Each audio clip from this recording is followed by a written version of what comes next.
Sir ನಮಸ್ತೆ. ಚೇತನ್ ಅಹಿಂಸೆ ಅವರಿಗೆ ದೇವಸ್ಥಾನ ಬ್ರಾಹ್ಮಣ ಅವನು ಪೂಜೆ ಮಾಡೋರಿಗೆ ದೇವರು ದಿಂಡು ಮೌಢ್ಯ ಮೂಢನಂಬಿಕೆಗಳು ನಮ್ಮವನಲ್ಲ. ರಿಲಿಜಿಯನ್ ಅಂದಾಗ ಅದನ್ನ ನಂಬೋರು ಮಾಡಿ. ಧರ್ಮಸ್ಥಳದ ಬೆಳವಣಿಗೆ ನಿಮ್ಗೆ ಚೆನ್ನಾಗಿ ಗೊತ್ತಿದೆ. ಒಂದು ಭಾಗದಲ್ಲಿ ಹೊರಗೆ ಬರಬೇಕು ಅನ್ನೋದ್ರ ನಿಮ್ದು ವಾದ ಆಗಿದೆ. ಆದರೆ ಈ ಷಡ್ಯಂತ್ರ ಮಾಡಿ ಸಿಗಾಕೊಂಡ್ರಲ್ಲ ಅವ್ರ ಬಗ್ಗೆ ಏನು ಹೇಳಕ್ಕೆ ಇಷ್ಟಪಡ್ತೀನಿ? ಷಡ್ಯಂತ್ರ ಅನ್ನೋ ರೀತಿ ನಾನು ಅಲ್ಲ. ಯಾಕೆ ಇದನ್ನ ನಮಗೆ ತಿರುಪತಿನಲ್ಲಿ ನಡೆಯ ನಾನ್ ಗವರ್ಮೆಂಟ್ ದೇವಸ್ಥಾನ ಆಗಿರೋದು ಅವರ ದುಡ್ಡನ್ನ ಕಣ್ಣಾಕಿದ್ದಾರೆ ಅಂತ ಇಲ್ಲ ಇರಬಾರ್ದು. ಯಾಕೆ ಇರಬಾರ್ದು? ಈ ರಾಜಕೀಯಕ್ಕೋಸ್ಕರ ದೇವಸ್ಥಾನಗಳ ಬಳಸ್ತಿದಾರೆ ಅಂತ ಏನು ಉದ್ದೇಶ ಏನು ಅಂತ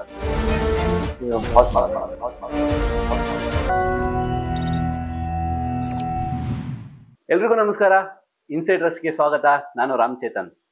ವೀಕ್ಷಕರೇ, ಇವತ್ತು ನಮ್ಮ ಜೊತೆ ಒಬ್ರು ವಿಶೇಷವಾದ ವ್ಯಕ್ತಿ ಇದ್ದಾರೆ. ಅವ್ರ ಬಗ್ಗೆ ಹೇಳ್ಬೇಕಾದ್ರೆ ಎರಡು ತರ ಹೇಳ್ಬೇಕು. ಒಂದು ಆ ದಿನಗಳು, ಇನ್ನೊಂದು ಈ ದಿನಗಳು. ಆ ದಿನಗಳ ಬಗ್ಗೆ ಹೇಳ್ಬೇಕಾದ್ರೆ ಇವರೊಬ್ರು ಆಕ್ಟ್ರು, ಫೈಟ್ರು, ಒಳ್ಳೆ ಕಲಾವಿದರು. ಈ ದಿನದ ಬಗ್ಗೆ ಹೇಳ್ಬೇಕಾದ್ರೆ ಇವರು ಹೋರಾಟಗಾರರು, ಸಾಕಷ್ಟು ವಿಷಯಗಳನ್ನ ತಿಳ್ಕೊಂಡಿದ್ದಾರೆ. ಆಮೇಲೆ ಎಲ್ಲಿ ಅನ್ಯಾಯ ಆಗುತ್ತೋ ಅಲ್ಲಿ ಹೋರಾಟಗಳು ಮಾಡ್ತಾ ಇರ್ತಾರೆ. ಅವ್ರು ಬೇರೆ ಯಾರು ಅಲ್ಲ, ಚೇತನ್ ಅಹಿಂಸೆ ಅವರು. ಅವ್ರು ನಮ್ಮ ಜೊತೆಗಿದ್ದಾರೆ. ಬನ್ನಿ ಅವ್ರನ್ನ ಕಾರ್ಯಕ್ರಮಕ್ಕೆ ಸ್ವಾಗತಿಸೋಣ. ಸರ್ ನಮಸ್ತೆ.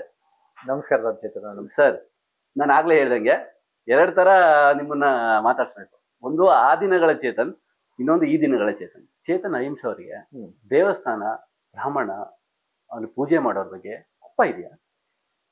ನನಗೆ ಯಾರ ಮೇಲೂ ಕೋಪ ಇಲ್ಲ. ನಾನು ಯಾವ ಒಂದು ಮೌಢ್ಯ ಮೂಢನಂಬಿಕೆ ಅವೈಜ್ಞಾನಿಕತೆ ನಂಬೋನ.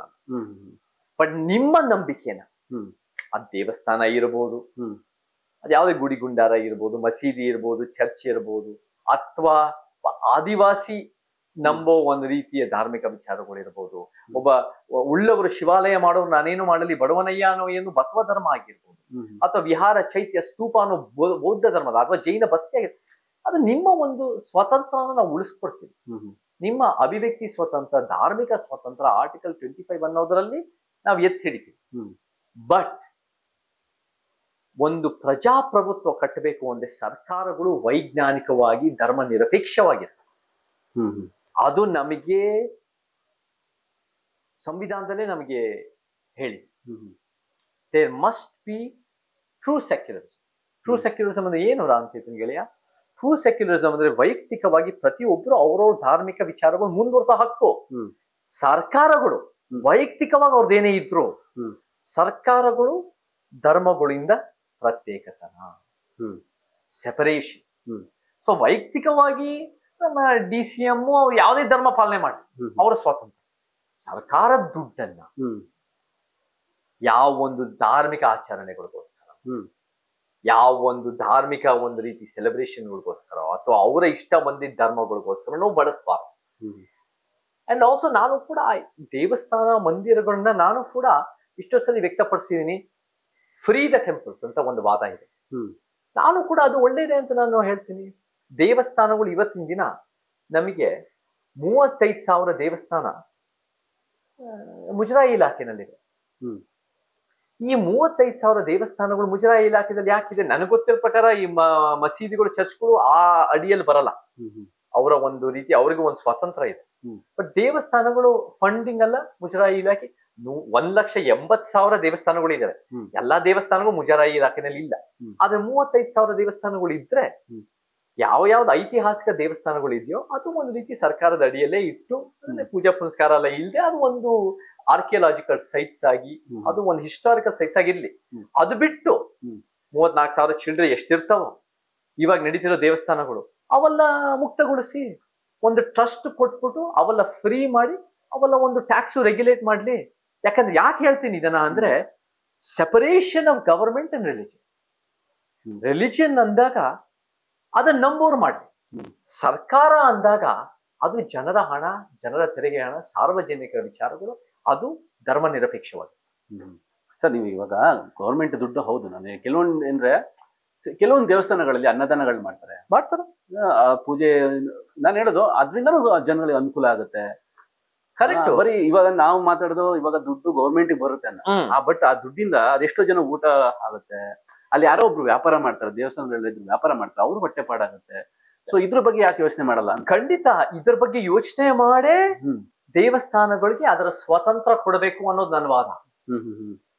ದೇವಸ್ಥಾನ ಮಸ್ಟ್ ಬಿ ಆಟಾನಮಸ್, ಅಥವಾ ಇಟ್ ಮಸ್ಟ್ ಬಿ ದೇವಸ್ಥಾನಗಳು must be freed from government control. ಯಾಕಂದ್ರೆ ಏನಾಗತ್ತೆ ಅಂದ್ರೆ ಇವಾಗ ಸರ್ಕಾರದ ಅಡಿಯಲ್ಲಿ ಇದ್ದಾಗ ಪೂಜಾರಿಗಳಿಗೆ ಅಥವಾ ಬೇರೆ ಬೇರೆ ದೇವಸ್ಥಾನದ ಅರ್ಚಕರಿಗೆ ಅವರೆಲ್ಲರಿಗೂ ಕೂಡ ಸರ್ಕಾರ ಸಂಬಳ ಕೊಡ್ಬೇಕಾಗುತ್ತೆ. ಅದು ಕೂಡ ಆ ಹುಂಡಿನಲ್ಲಿರೋ ದುಡ್ಡು ಕೂಡ ಅದು ಒಂದು ರೀತಿ ದೇವಸ್ಥಾನ ಸರ್ಕಾರ ಡೈರೆಕ್ಟ್ ಆಗಿ ಬಂದ್ರು ಬರ್ಬೋದು, ನನ್ಗೆ ಗೊತ್ತಿಲ್ಲ ಈ 35,000 ಒಂದು ಟೆಂಪಲ್ಗಳಲ್ಲಿ. ಬಟ್ ನಾವೇನ್ ಮಾಡ್ಬೇಕು ಅಂದ್ರೆ, ನೋಡಪ್ಪ, ದೇವಸ್ಥಾನನು ನಂಬೋರಿಗೆ ಒಳ್ಳೆ ಕೆಲಸ ಮಾಡ್ತಾ ಇದೆ ಅವ್ರ ರೀತಿ. ನಿಮ್ಮ ಸ್ವತಂತ್ರ ನೀವು ಇಟ್ಕೊಳ್ಳಿ. ನೀವ್ ಏನ್ ಮಾಡ್ತಿರೋ, ನೀವು ಪೂಜೆ ಪುನಸ್ಕಾರ ನೀವ್ ಯಾರನ್ನ ಒಳಗ್ ಬಿಡ್ತಿರೋ ನಿಮ್ಮ ಬಿಟ್ಟಿದ್ದು, ಯಾರ ಅರ್ಚಕರು ಇಟ್ಕೊಂತಿರೋ ನಿಮ್ಮ ಬಿಟ್ಟಿದ್ದು, ಯಾವ ದೇವರು ನೀವು ಮಾಡಿದ್ರೆ ನಿಮ್ ಟ್ರಸ್ಟಿಗೆ ಬಿಟ್ಟಿದ್ದು. ಲ್ಯಾಂಡ್ ಕೊಡಕ್ಕಾಗಲ್ಲ, ಲ್ಯಾಂಡ್ ಸರ್ಕಾರದ ಲ್ಯಾಂಡ್ ಅದು. ಬಟ್ ಟ್ರಸ್ಟ್ ಅಂದ್ಬಿಟ್ಟು ಅವ್ರು ಒಂದು ರೀತಿ ಅವ್ರಿಗೆ ಕೊಡ್ಬೋದು, ಅವ್ರು ನಡೆಸ್ಲಿ.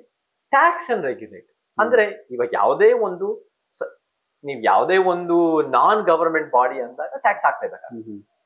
ಆ ಟ್ಯಾಕ್ಸ್ ಅನ್ನೋದು ಇವಾಗ ನಮ್ಮ ಕರ್ನಾಟಕದಲ್ಲಿ ನೀವು ಇದೀರಾ ಅಂದ್ರೆ ಅದು ಸಾರ್ವಜನಿಕರ ಜಾಗ ಇದ್ದಾಗ ನೀವು ಒಂದು ಪೋರ್ಷನ್ ನೀವು ಕೊಡ್ಬೇಕಾಗತ್ತೆ. ಸೊ ಆ ಟ್ಯಾಕ್ಸ್ ಕೊಡೋದು, ರೆಗ್ಯುಲೇಟ್ ಏನು ಒಂದು ರೀತಿ ಆ ರೆಗ್ಯುಲೇಷನ್ ಏನ್ ಬೇಸಿಕ್ ಇರುತ್ತೋ ಅದನ್ನ ಮಾಡೋದು.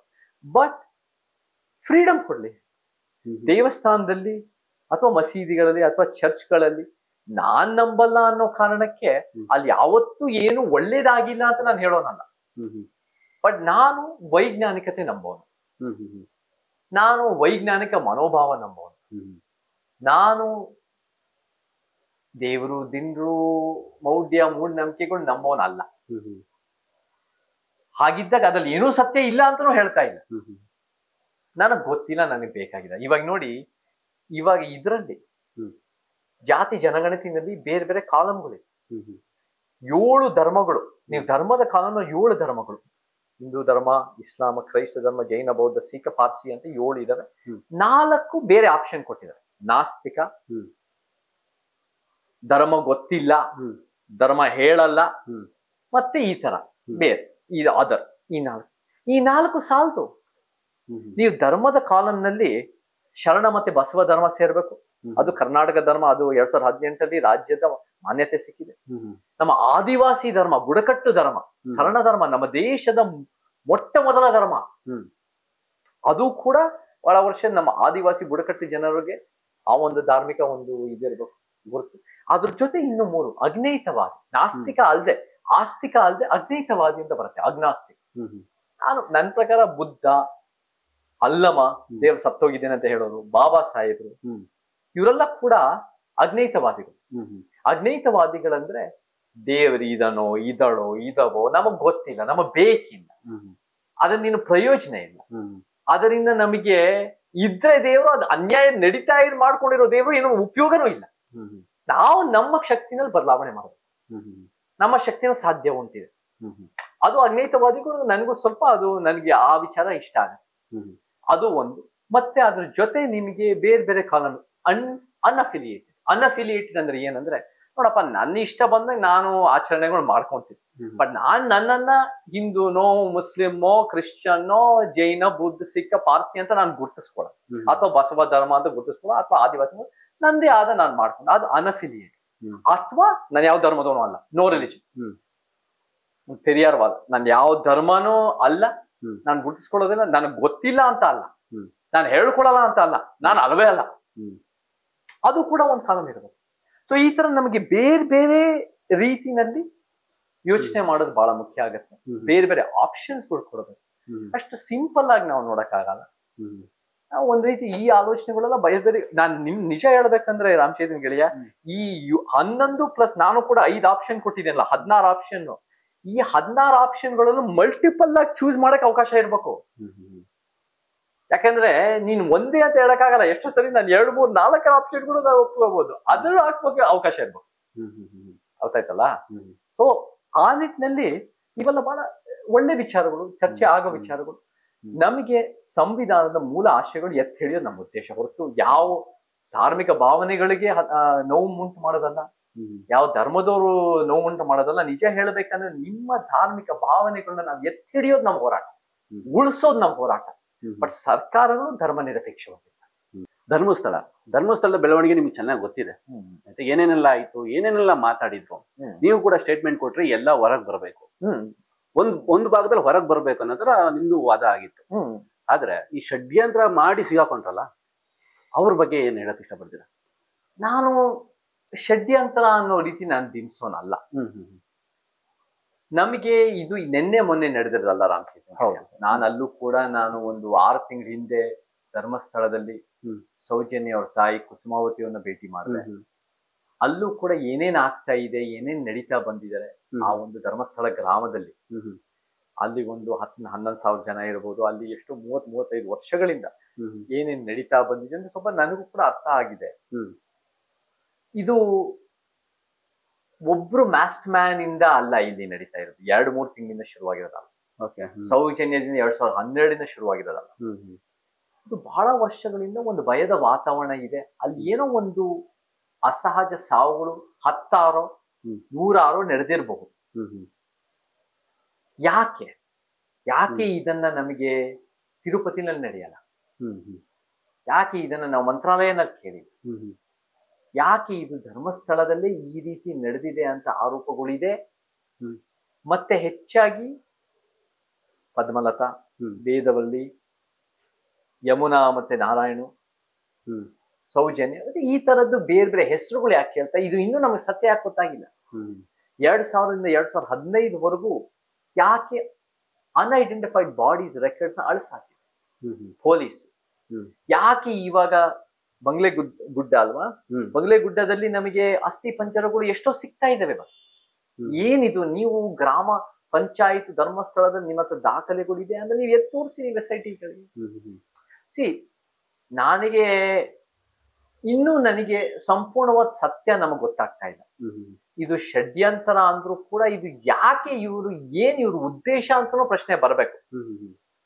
ನಮ್ದು ನೋಡಿ, ನಮಗೆ ಅನ್ಯಾಯ ಎಲ್ಲೇ ಆದ್ರೂ ಅದು ನ್ಯಾಯ ಸಿಗ್ಬೇಕು, ತಪ್ಪಿತಸ್ಥನ ಕ್ರಮ ಆಗ್ಬೇಕು, ಒಂದು ಸತ್ಯ ಹೊರಗೆ ಬರ್ಬೇಕು ಅನ್ನೋ ನಮ್ಮ ಉದ್ದೇಶ. ಬಟ್ ಇವ್ರದ್ದು ಏನಾದ್ರೂ ಬೇರೆದಿದ್ರೆ ಅದು ಕೂಡ ಹೊರಗೆ ಬರ್ಲಿ, ಹೌದು, ಅದ್ರಲ್ಲಿ 2 ಮಾತಿಲ್ಲ. ಬಟ್ ಆ ಉದ್ದೇಶ ಇದ್ರೂ ಇಲ್ಲದೆ ಇದ್ರು ಕೂಡ ಈ ವಿಚಾರಗಳಂತೂ ಸತ್ಯ ಅಲ್ವಾ? ಹೌದು. ಸೊ ಈ ವಿಚಾರಕ್ಕೆ ನಮ್ಗೆ ಉತ್ತರಗಳು ಏನಿದೆ? ಇದೆಲ್ಲ ನನಗೆ SIT ಒಳ್ಳೆ ಕೆಲಸ ಮಾಡ್ತಾ ಇದೆ, ತನಿಖೆ ಆಗ್ಲಿ, ಅವ್ರ ಮೇಲೂ ಟ್ರಸ್ಟ್ ಇದೆ. ಅದೇ ಸರ್, ನೀವು ಹೇಳಿದಾಗೆ ಈಗ ಗೌರ್ಮೆಂಟ್ ದೇವಸ್ಥಾನಗಳು ಬೇರೆ, ಪ್ರೈವೇಟ್ ನಡೆಸೋ ದೇವಸ್ಥಾನಗಳು ಬೇರೆ. ಅವರವರ ಕುಟುಂಬದಿಂದ ಅವ್ರವ್ರು ಒಳ್ಳೆ ಕೆಲಸ ಮಾಡ್ಕೊಂಡಿರೋದ್ರಿಂದ ಅವ್ರ ಸ್ವಂತ ಇದರಿಂದ ಬಂದಿರ್ತಾರೆ. ತಿರುಪತಿ ಆಗಿರ್ಬೋದು, ಬೇರೆ ದೇವಸ್ಥಾನ ಆಗಿರ್ಬೋದು, ಅದು ಗೌರ್ಮೆಂಟ್ಗೆ ಸಂಬಂಧಪಟ್ಟಿದ್ದು. ಧರ್ಮಸ್ಥಳ ಒಂದು ಮನೆತನ, ಒಂದು ಒಳ್ಳೆ ಮನೆತನ, ಒಳ್ಳೆ ಕುಟುಂಬದವರು ಅದು ಅವಾಗಿಂದ ನಡ್ಸ್ಕೊಂಡು ಬಂದಿರುವಂತದ್ದು. ಯಾಕೆ ಅದಕ್ಕೋಸ್ಕರ ಟಾರ್ಗೆಟ್ ಮಾಡ್ತಾ ಇರಬಾರ್ದು? ಗವರ್ಮೆಂಟ್ ನಾನು ಅವಲೇ ಹೇಳಿದ್ದೀನಿ. ಹೌದು, ಯಾವ ದೇವಸ್ಥಾನನೂ ಕೂಡ ಅನ್ಲೆಸ್ ಇಟ್ಸ್ ಅ ಹಿಸ್ಟಾರಿಕಲ್ ದೇವಸ್ಥಾನ, ನಾನ್ ಫಂಕ್ಷನಿಂಗ್ ದೇವಸ್ಥಾನ ನನ್ನ ಪ್ರಕಾರ ಅದು ಸರ್ಕಾರದ ಅಡಿಯಲ್ಲಿ ಇರ್ಬೇಕು. ಅದು ಬಿಟ್ಟರೆ ಮಿಕ್ಕಿದೆಲ್ಲ ದೇವಸ್ಥಾನಗಳು ಗವರ್ಮೆಂಟ್ ಇಂದ ದೂರ ಇರ್ಬೇಕು. ಬಟ್ ಇದನ್ನ ನೀವ್ ಹೇಳೋ ಪ್ರಕಾರ, ನಿಮ್ದೇ ಪ್ರಶ್ನೆ ನಾನು ನೋಡ್ತಾ ಇದ್ದೀನಿ, ನೀವ್ ಹೇಳೋ ಪ್ರಕಾರ ಸರ್ಕಾರ ಈ ಧರ್ಮಸ್ಥಳದ ಅಥವಾ ಧರ್ಮಸ್ಥಳದ ಒಂದು ನಾನ್ ಗವರ್ಮೆಂಟ್ ದೇವಸ್ಥಾನ ಆಗಿರೋದ್ರಿಂದ ಅವರ ದುಡ್ಡನ್ನ ಕಣ್ಣಾಕಿದಾರೆ ಅಂತನಾ? ಇಲ್ಲ, ಇರಬಾರ್ದು. ಯಾಕೆ ಇರಬಾರ್ದು ಅನ್ನೋದು. ಇವಾಗ ಸರ್ ಬಿಜೆಪಿ ಸರ್ಕಾರ ನೋಡ್ಲಿ, ಅದೇನು ಇವಾಗ ಬಿಜೆಪಿ ಸರ್ಕಾರ, ಕಾಂಗ್ರೆಸ್ ಸರ್ಕಾರ, ನೀವು ಯಾಕೆ SIT ಕೊಟ್ಟು ಇವಾಗ ಧರ್ಮಸ್ಥಳಕ್ಕೆ ಬಿಜೆಪಿ ಸರ್ಕಾರದವ್ರು ಹೋದ್ರು, ಅವ್ರು ನಾವು ಬೆಂಬಲ ಸೂಚಿಸ್ತೀವಿ ಅಂತ ಹೊರಟ್ರು. ಇವ್ರು ಈ ಕಡೆಯಿಂದ ನಮ್ಮ SIT ಕೆಲಸ ಮಾಡ್ತೀನಿ ಅಂತ ಹೇಳಿದ್ರು. ನಾನು ಏನ್ ಹೇಳ್ತೀನಿ ಅಂದ್ರೆ, ಈ ರಾಜಕೀಯಕ್ಕೋಸ್ಕರ ದೇವಸ್ಥಾನಗಳ ಬಳಸ್ತಾ ಇದಾರೆ ಅಂತ ಅನ್ಸುತ್ತಾ? ಏನು ಉದ್ದೇಶ ಏನು ಅಂತ ಅನ್ಸುತ್ತೆ ಅಂತ ನಾನಲ್ಲಿ ಹೋಗಿ ನೋಡಿದಾಗ, ದೇವಸ್ಥಾನ ಅನ್ನೋದಕ್ಕಿಂತ ಅಲ್ಲಿ ಭೂಮಿ ವಿಚಾರಗಳು ದೊಡ್ಡ ಪ್ರಮಾಣದಲ್ಲಿ ಬೆಳಕಿಗೆ ಬಂದಿತ್ತು. ಎಷ್ಟೋ ದಶಕಗಳಿಂದ ಭೂಮಿ ವಿಚಾರ, ರಾಜಕೀಯ ವಿಚಾರಗಳು ಬಂದಿದೆ. ನಮಗೆ ಈ ಭೂಮಿ ಮತ್ತು ರಾಜಕೀಯ ವಿಚಾರಗಳಲ್ಲೂ ಕೂಡ, ಆಸ್ತಿ ವಿಚಾರಗಳಲ್ಲೂ ಬಂದಿದೆ. ಈ ವಿಚಾರಗಳಿಗೂ ಕೂಡ ಕೊಲೆಗಳು ಆಗಿರಬಹುದು ಅಂತ ಆರೋಪ ಇದೆ. ಸೊ ನಾನು ನೋಡಿ, ದೇವಸ್ಥಾನ ಅದರ ಸ್ವತಂತ್ರ, ಅದನ್ನು ಉಳಿಸ್ಕೊಡ್ಬೇಕು. ನಮ್ಗೆ ದೇವಸ್ಥಾನ ಅನ್ನೋದನ್ನ ನಮಗೆ ಯಾವ ಒಂದು ಅದನ್ನ ಇನ್ಫ್ರಿಂಜ್ ಮಾಡಕ್ಕೋ ಅಥವಾ ಅದನ್ನ ಸರ್ಕಾರದ ಅಡಿಯಲ್ಲಿ ತಗೊಳಕ್ಕೋ ಆ ಉದ್ದೇಶ ನಾನು ಯಾವುದೇ ಕಾರಣಕ್ಕೂ ಒಪ್ಪಲ್ಲ. ಸರ್ಕಾರ ಯಾವುದೇ ದೇವಸ್ಥಾನಗಳನ್ನ ಇರೋ ದೇವಸ್ಥಾನಗಳನ್ನ ಹೊರಗೆ ಬಿಡ್ಬೇಕು ಹೊರತು ಹೊರಗೆ ತರಬೇಕು ಹೊರತು ನಾನು ಇದ್ದಿದ್ದ ದೇವಸ್ಥಾನ ಒಳಗೆ ತಗೊಂಡ್ಬರ್ಬೇಕು ಅಂತ ನಾನು ಒಪ್ಪೋಣ. ಸೊ ಆ ಉದ್ದೇಶದಿಂದ ಯಾವುದೇ ಕಾರಣಕ್ಕೂ ನಾನು ವಾದ ಮಾಡಿಲ್ಲ. ನಾನು ವಾದ ಮಾಡಿರೋ ಯಾರು ದೊಡ್ಡ ಪ್ರಮಾಣದಲ್ಲಿ ಕೇಳಿಲ್ಲ. ಎಷ್ಟೋ ಜನ ರಾಮ್ ಚೈತನ್ಯ ಗೆಳೆಯ ಮಂಜುನಾಥ ಸ್ವಾಮಿ ಅನ್ನೋ ನಂಬಿಕೆ ಇಟ್ಕೊಂಡಿರೋರು ಕೂಡ ಧರ್ಮಸ್ಥಳ ದೇವಸ್ಥಾನದ ಬಗ್ಗೆ ನಮ್ದು ನಾವು ಕೂಡ ಅಲ್ಲಿ ಹೋಗಿ ಅಲ್ಲಿ ಆಚರಣೆ ಮಾಡ್ತೀವಿ ಅನ್ನೋ ಹೇಳೋರು ಕೂಡ ಬಹಳ ಗಟ್ಟಿಯಾಗಿ ನಮ್ ಜೊತೆ ನಿಂತು ಇಲ್ಲೇನಾದ್ರೂ ತಪ್ಪಾಗಿದ್ರೆ ಅದರ ತಕ್ಕಂತೆ ಹೊರಗೆ ಬರ್ಬೇಕು, ಸತ್ಯ ಹೊರಗೆ ಬರ್ಬೇಕು, ನ್ಯಾಯ ಬರ್ಬೇಕು, ತಪ್ಪಿತಸ್ಥನ ಶಿಕ್ಷೆ ಆಗ್ಬೇಕು ಅಂತನೂ ವಾದ ಇದೆ. ಸೊ ಇದು ಎಲ್ಲೋ ಒಂದ್ ಕಡೆ ಕೆಲವರು, ನೀವು ಅಂತ ಹೇಳ್ತಾ ಇಲ್ಲ, ಬಟ್ ಕೆಲವ್ರು ಹೆಂಗ್ ಬಿಂಬಿಸ್ತಾರೆ ಅಂದ್ರೆ ಇದು ಒಂದ್ ರೀತಿ ಹಿಂದೂ ಭಾವನೆಗಳಿಗೆ ಒಂದ್ ಕಡೆ ಮತ್ತೆ ಅದನ್ನೆಲ್ಲ ಒಂದ್ ರೀತಿ ಧಕ್ಕೆ ಬರಂಗ್ ಮಾಡ್ತಿರೋದು ಇನ್ನೊಂದ್ ಕಡೆ. ಈ ರೀತಿ ನಾನ್ ನೋಡೋಣ.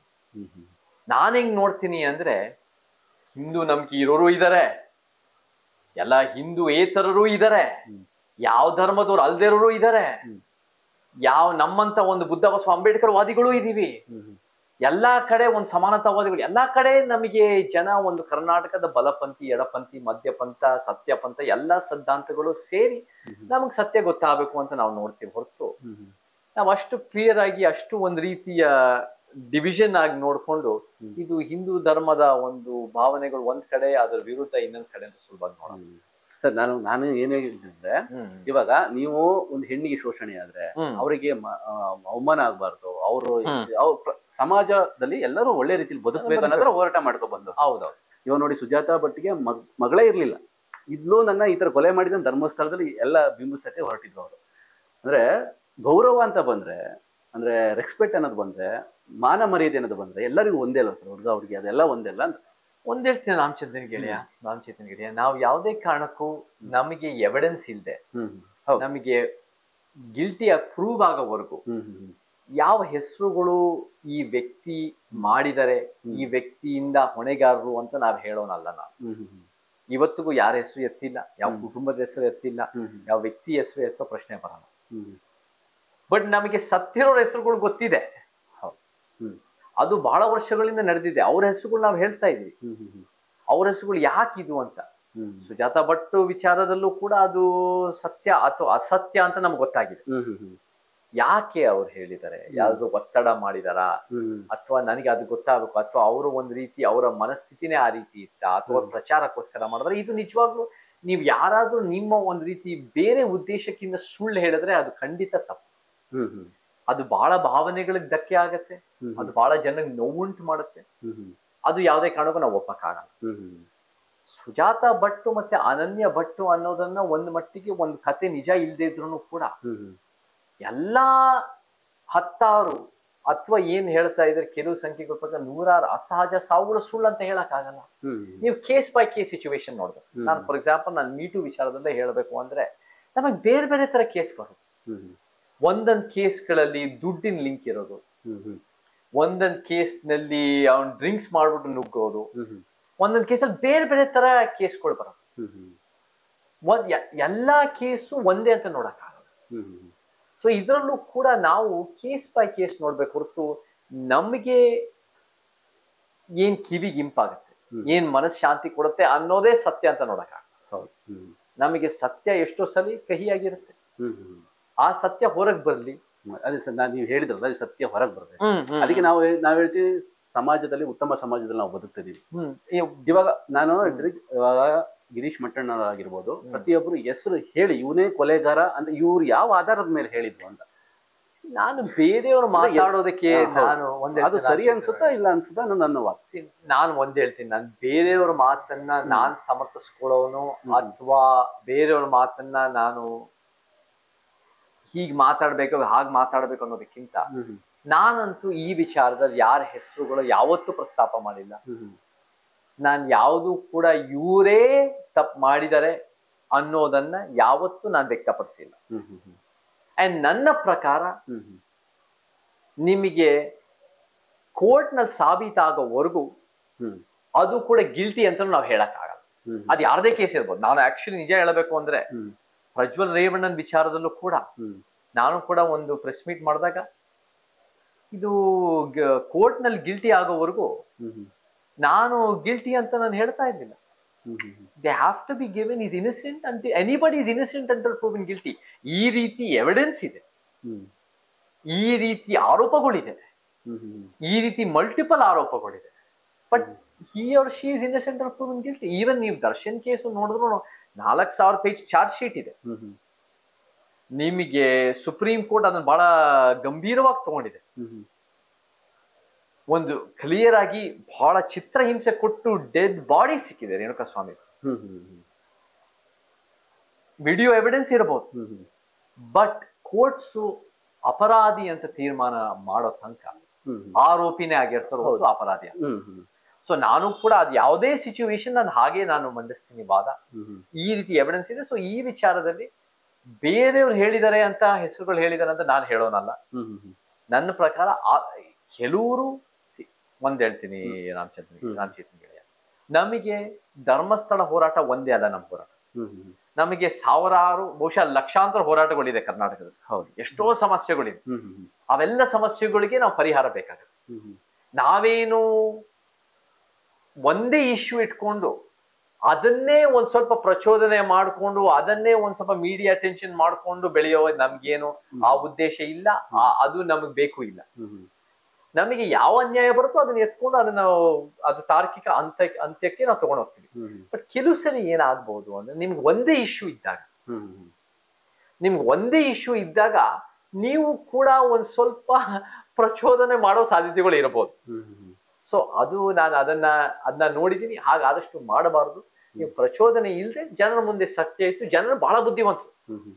ಅವ್ರಿಗೆ ಏನ್ ಸತ್ಯ ಏನ್ ಸುಳ್ಳು, ಎಷ್ಟು ಮಟ್ಟಿಗೆ ಸತ್ಯ ಎಷ್ಟು ಮಟ್ಟಿಗೆ ಸುಳ್ಳು ಅಂತ ಬಹಳ ಬೇಗ ಗ್ರಾಸ್ ಮಾಡ್ಬಿಡ್ತಾರೆ. ಸೊ ಆ ನಿಟ್ಟಿನಲ್ಲಿ ಜನರ ಮುಂದೆ ಇಡೀ ನಿಮ್ ವಿಚಾರ ಸತ್ಯ ಐತೆ, ಅದು ಹೊರಗೆ ಬಂದೇ ಬರುತ್ತೆ, ಜನ ಹೋಗ್ತಾರೆ. ಸೊ ನಾನ್ ಯಾವತ್ತು ಪ್ರಚೋದನಕಾರಿ ಮಾತುಗಳಾಡೋನಲ್ಲ.